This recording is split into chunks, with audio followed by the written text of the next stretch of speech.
நமக்கு ஏதாவது ஒரு கஷ்டம் வந்துச்சுன்னா கோவிலுக்கு, சர்ச்சுக்கு அல்லது மசூதிக்கு போய் ஆண்டவனே எனக்கு ஒரு நல்ல நிம்மதியை கொடு அப்படின்னு நம்ம எல்லாம் சாமி கும்பிடுவோம். அந்த கோவில்லையே, சர்ச்சிலேயே அல்லது மசூதிலேயே இருக்கிற சாமியார் ஒரு சின்ன பெண் குழந்தைய பல தடவை மறுபடியும் பாலியல் வல்லுறவுக்கு இப்படி உள்ளாக்கி பண்ணாங்கன்னா நம்ம என்னங்க பண்றது?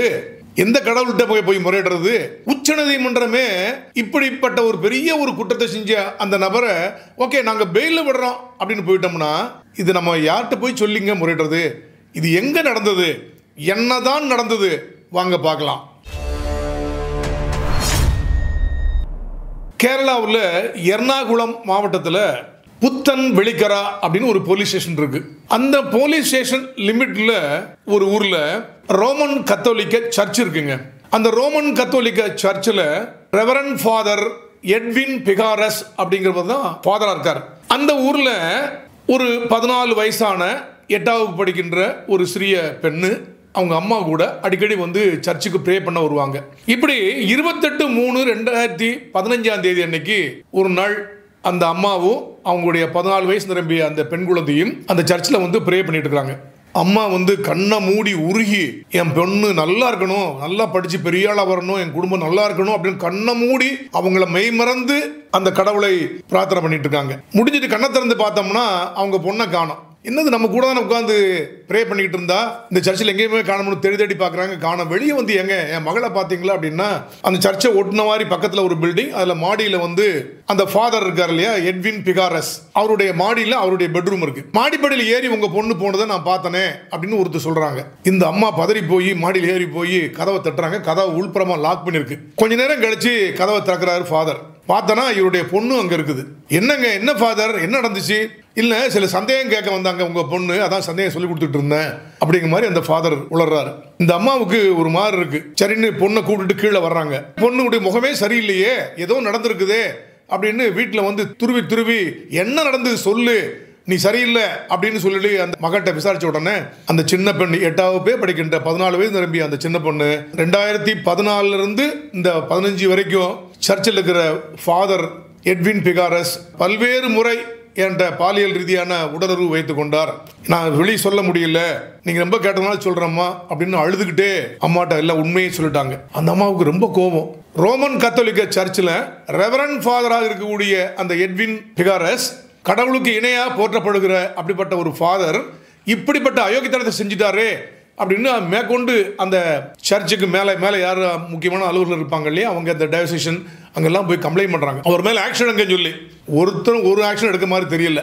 அப்போ அந்த அம்மாவுக்கு ரொம்ப கோவம். 1/4/2015 அன்னைக்கு அவங்க போலீஸ் ஸ்டேஷன் இருக்கு இல்லையா, புத்தன் வெளிக்கரா போலீஸ் ஸ்டேஷன், அங்கே போய் எங்க 2014 முதல் 15 வரை பல்வேறு சமயங்களில் நானும் என் மகளும் அந்த சர்ச்சுக்கு போகும்போது அங்க உள்ள ஃபாதர் எட்வின் பிகாரஸ் அப்படிங்கிறவரு ரிப்பீட்டடா என் சின்ன குழந்தை, பெண் குழந்தை அவங்க கிட்ட அவர் பாலியல் ரீதியான உடலுறவு வைத்துக் கொண்டார், அவர் மீது கடுமையான நடவடிக்கை எடுக்க வேண்டும் அப்படின்னு ஒரு போலீஸ்ல ஒரு கம்ப்ளைண்ட் கொடுக்குறாங்க அந்த அம்மா.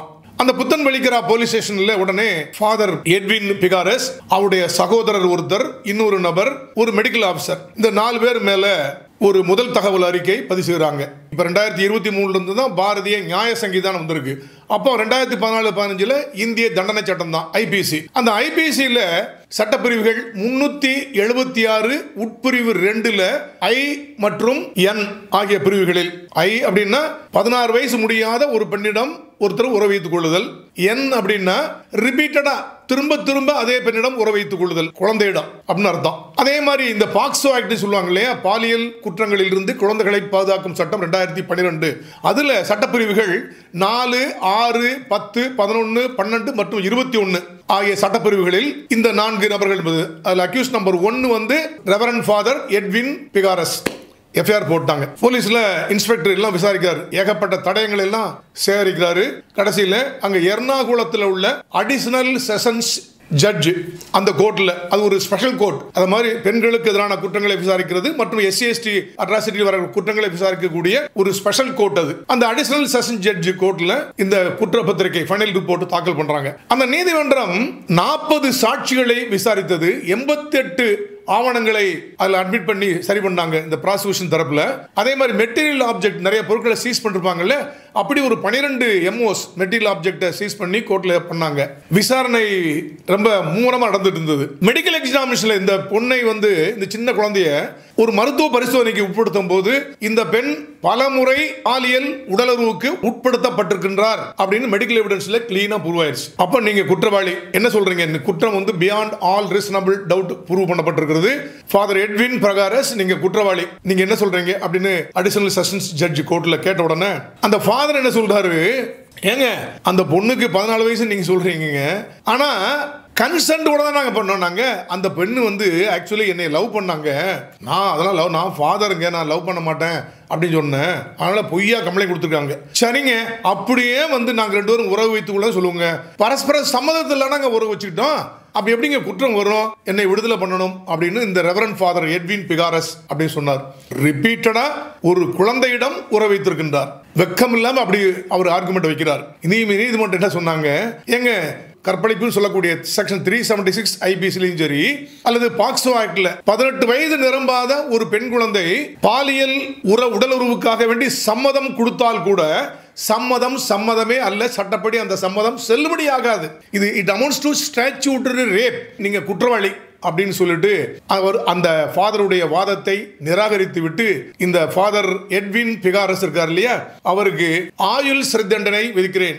ஆயுள் சிறை தண்டனை என்றால் உங்கள் இயற்கையான மீதமுள்ள ஆயுள் சிறை தண்டனை வரை, அதாவது சாகும் வரை நீங்க ஜெயில் இருக்கணும், ஆயுள் சிறை தண்டனை அப்படின்னு எர்ணாகுளம் அடிஷனல் செஷன்ஸ் கோர்ட் வந்து இந்த ஃபாதர் எட்வின் பிகாரஸுக்கு சிறை தண்டனை விதித்ததுங்க. அந்த 2வது அக்யூஸ் யாருன்னு கேட்டா இவருடைய பிரதர். அவர் சில தடயங்களை அழிக்க முற்பட்டார், இவரை ஹார்பர் பண்ணி ஒளிச்சு வச்சிருந்தார் அப்படிங்கிற மாதிரி குற்றம். அவருக்கு ஒரு 1 year தண்டனை கொடுத்தாங்க.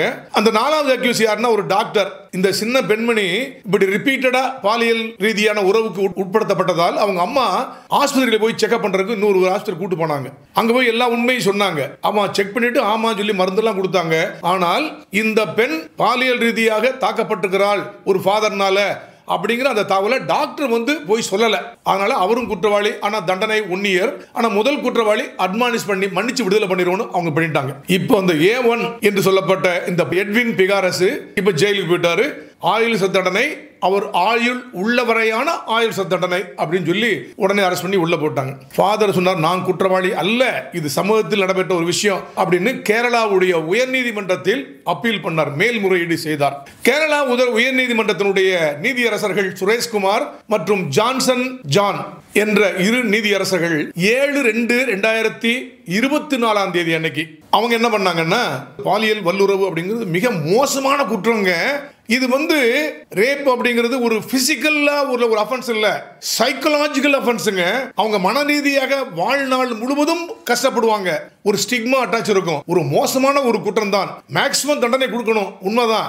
அந்த செஷன்ஸ் கோர்ட் வந்து இவருக்கு இயற்கையான ஆயுள் உள்ளவரையான லைஃப் சென்டென்ஸ் என்று கொடுத்துக்கிறாங்க. ஆனாலும் கூட பாருங்க, ஒரு குற்றத்திற்கு ப்ரொபோர்ஷனேட்டா தண்டனை இருக்கணும். பலவந்தப்படுத்தி மிரட்டி உருட்டி போய் ரேப் பண்ணாங்க அப்படின்னா நீங்க இந்த மாதிரி உங்களுக்கு இயற்கையான ஆயுள் உள்ளவரையான சிறை தண்டனை அப்படின்னு கொடுத்தா பரவாயில்லைங்க. இது 2 பேரும் பரஸ்பர சம்மதத்தில் பண்ணிருக்காங்க. ஆனா சட்டம் 18 வயசு கீழே உள்ள ஒரு பெண் சம்மதம் கொடுக்கறதுக்கு அனுமதிக்கல. அதனால இதை கொஞ்சம் லீனியன்ஸா தானே பார்க்கணும் அப்படின்னு சொல்லி கீழ் நீதிமன்றமான அடிஷனல் செஷன்ஸ் கோர்ட் ஆயுள் உள்ளவரையான சிறை தண்டனை என்று கொடுத்திருக்காங்க இல்லையா, அதை மாடிஃபை பண்ணி ரிவைஸ் பண்ணி கேரளா உயர் நீதிமன்றம் 20 வருடங்களுக்கான கடுங்காவல் சிறை தண்டனை வித்தவுட் எனி ரெமிஷன், அதாவது தண்டனை குறைப்பு அப்படின்னு இருக்கு இல்லையா, ஏதாவது ஒரு நன்னடத்தையில பண்ணுவாங்க அல்லது அரசாங்கம் சில தலைவர்கள் பிறந்த நாளுக்கு தண்டனை குறைப்பாங்க இல்லையா, அந்த மாதிரி தண்டனை குறைப்பு ரெமிஷன் எதுவுமே இல்லாமல் 20 வருடங்களுக்கான கடுங்காவல் சிறை தண்டனை தான், ஆயுள் உள்ளவரையான சிறை தண்டனை இல்லை அப்படின்னு சொல்லி மாடிஃபை பண்ணிட்டாங்க. 20 வருஷம் சிறை தண்டனை அப்படின்னு பண்ணிட்டாங்க. ஃபாதர் சந்தோஷமா போக வேண்டியதானே, அதே போதுமே அப்படின்னு போலாமே. ஆனால் இந்த ஃபாதர் எட்வின் பிகாரஸ் என்பது நான் குற்றவாளி அல்ல, நான் பண்ண செயலை குற்றவாளி என்று சொல்லக்கூடாது, நீங்க என்னை விடுதலை செய்ய வேண்டும் என்று உச்சநீதிமன்றத்தில் வந்து அப்பீல் பண்ணார், மேல்முறையீடு செய்தார். உச்சநீதிமன்றத்தில் இந்த வழக்கு நேற்று 19/9/2025 அன்னைக்கு உச்சநீதிமன்றத்தினுடைய தலைமை நீதிபதி இருக்காங்க இல்லையா,